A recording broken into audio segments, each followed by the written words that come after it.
Assalamualaikum warahmatullahi wabarakatuh. Waalaikumsalam Waalaikumsalam warahmatullahi wabarakatuh.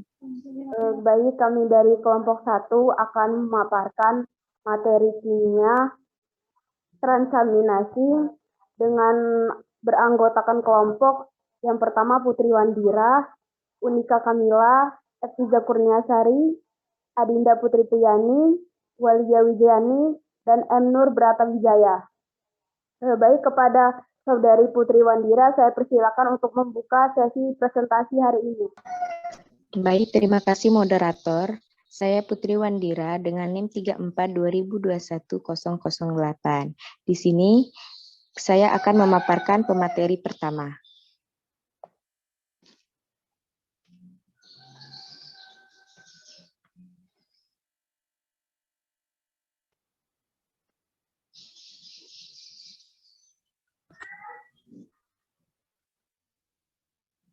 Baiklah, saya Putri Wandira dengan NIM 34 2021 008 akan memaparkan materi yang pertama.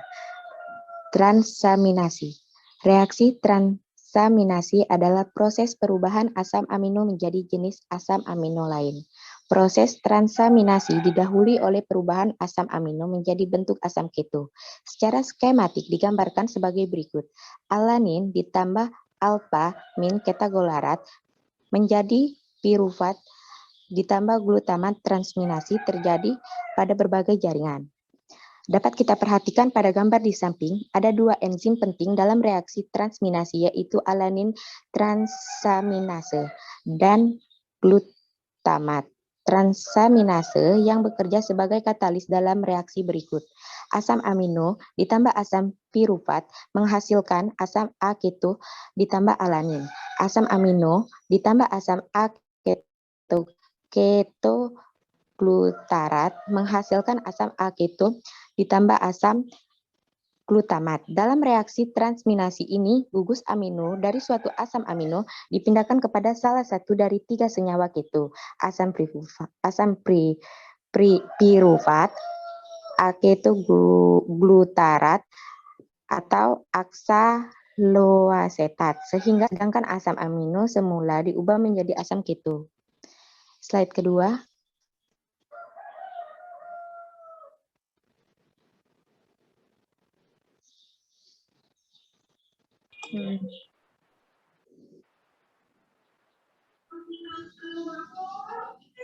Slide kedua, reaksi transaminasi. Produk reaksi transaminasi tergantung pada ketersediaan asam min keto. Produk biasanya berupa alanin, aspartat atau glutamat, karena asam alfa min keto yang sesuai dihasilkan melalui metabolisme bahan bakar. Gambar di samping, reaksi transaminasi adalah pemindahan N dari suatu asam amino ke alfa min glutarat. Akibatnya, alfa min glutarat menjadi glutamat. Butuh kofaktor piridoksal fosfat atau disebut dengan PLP. Sedangkan asam amino asal berubah menjadi asam alfa min keto. Reaksi transaminasi bersifat reversibel. Enzim reaksi ini adalah transaminase yang ada di sitoplasma. Semua asam amino dapat mengalami reaksi transaminasi, kecuali lisin dan treonin.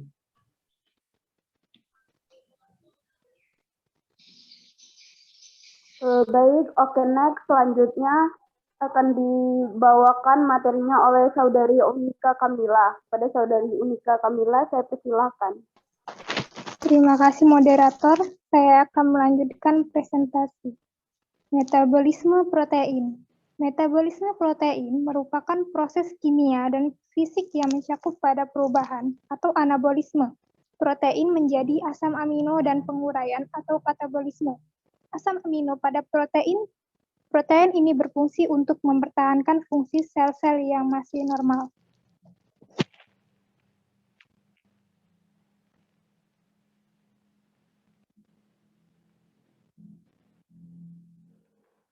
Mekanisme aksi. Terdapat dua tahapan transaminasi yang dikatalisis oleh aminotransferase. 1. Gugus amino dari asam amino ditransfer ke enzim menghasilkan asam min keto yang sesuai dan enzim aminasi. 2. Gugus amino ditransfer ke akseptor asam keto, membentuk produk asam amino sambil menggenerasi enzim. Baik, selanjutnya akan dipaparkan materinya oleh Saudari Efiza Kurniasari. Kepada Saudari Efiza Kurniasari, saya persilahkan. Baiklah, terima kasih moderator. Yang kedua ada yang pertama ada mekanisme alternatif. Jenis kedua dari reaksi transaminasi dapat digambarkan sebagai substitusi nukleofilik dari satu anion amina atau amida pada garam amina atau amonium. Misal, ada serangan amina primer oleh anion amida primer dapat digunakan untuk menyiapkan amina sekunder, yaitu RNH2+, RNH2- menjadi rRNH+NH2-. Amina sekunder simetris dapat dibuat menggunakan nikel ranai atau 2-RNH2 menjadi R2NH+NH3. Dan akhirnya garam amonium quaterner dapat didealkilasi menggunakan etanolamina, yaitu R4N++ NH2CH 2CH 2OH menjadi R3N+ RNT+ H2CH 2CH 2OH.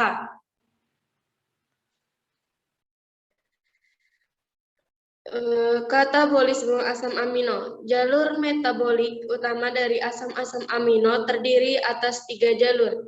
Yang pertama, produksi asam amino dari pembongkaran protein tubuh, digesti protein diet, serta sintesis asam amino di hati. Reaksi metabolisme asam amino melalui proses pelepasan gugus amino dan kemudian baru perubahan kerangka karbon pada molekul asam amino. Proses pelepasan gugus amino tersebut meliputi reaksi transaminasi dan deaminasi. Next akan dilanjutkan oleh Saudari Adinda Putri Priyani. Kepada Saudari Adinda, saya persilahkan. Baik, terima kasih moderator. Jalur metabolik dari asam amino. A. Glisin. Contohnya CH2 NH2COOH plus setengah O2 menjadi CHOOH ditambah NH3. Yang B. Alanin, valin, D. leusin, E. isoleusin, N. G. tirosin, H. Fenilalanin, I. triptofan, J. cysteine dan cysteine, K. metionin, L. asparagin dan asam aspartat, M. glutamin dan asam glutamate, N. lisin, O. histamine.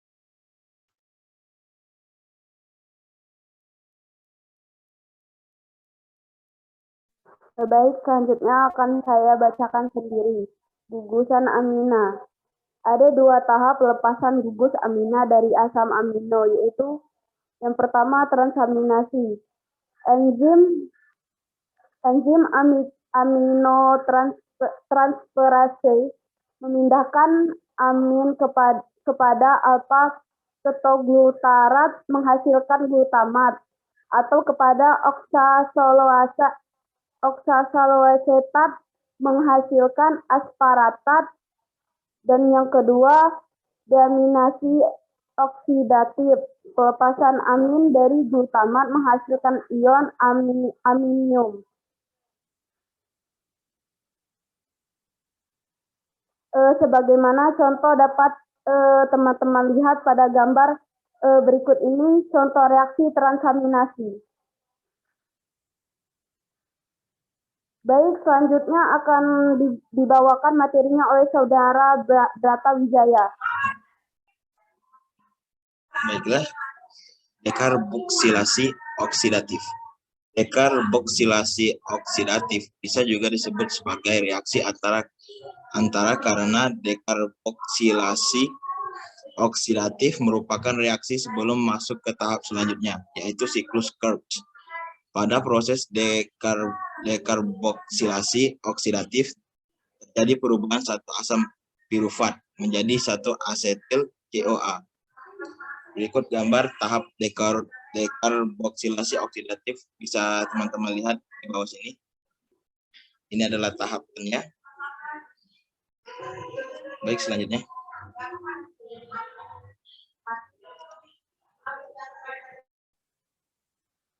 Baik, sekiranya hanya itu saja yang bisa kami paparkan materinya, dan kami harap teman-teman dapat mengerti dan dapat memahaminya. Dan untuk sesi tanya jawab akan kita alihkan ke grup WhatsApp saja. Oke, sekian, terima kasih. Wassalamualaikum warahmatullahi wabarakatuh. Waalaikumsalam. Waalaikumsalam warahmatullahi wabarakatuh.